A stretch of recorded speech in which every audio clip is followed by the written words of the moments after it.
வங்கதேச முன்னாள் பிரதமர் ஷேக் ஹசீனாவுக்கு மரண தண்டனை விதித்து அந்த நாட்டு சர்வதேச குற்றவியல் தீர்ப்பாயம் தீர்ப்பளிச்சிருக்கு.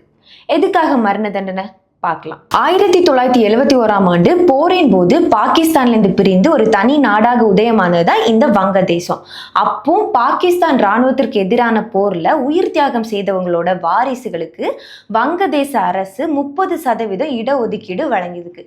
இதற்கு எதிர்ப்பு தெரிவித்து தான் வங்கதேச மாணவர்கள் 2024 ஜூன் ஜூலை மாதங்கள்ல பல போராட்டங்கள்ல ஈடுபட்டிருக்காங்க.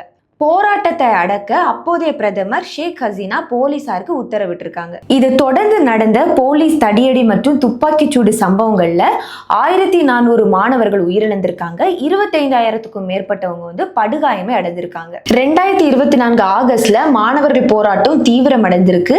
தலைநகர் டாக்காவில் உள்ள நாடாளுமன்றம், பிரதமரின் அதிகாரப்பூர்வமான வீடு, இந்த இடங்கள் எல்லாமே மாணவர்கள் முற்றுகையுமே இட்டிருக்காங்க. இதை தொடர்ந்து நாட்டுல பதற்றம் அதிகரித்தனால 2024 ஆகஸ்ட் 5 ஷேக் ஹசீனா அங்கிருந்து வெளியேறி இந்தியால தஞ்சமடைந்திருக்காங்க. தற்போது முகமது யூனுஸ் தலைமையிலான இடைக்கால அரசு தான் வங்கதேசத்தை ஆட்சி செய்து வருது.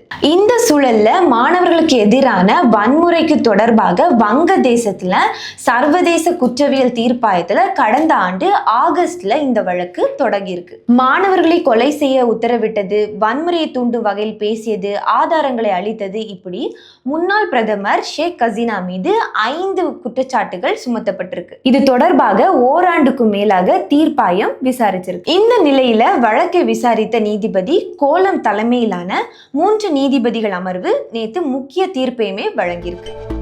இதை பத்தி நீங்க என்ன நினைக்கிறீங்க?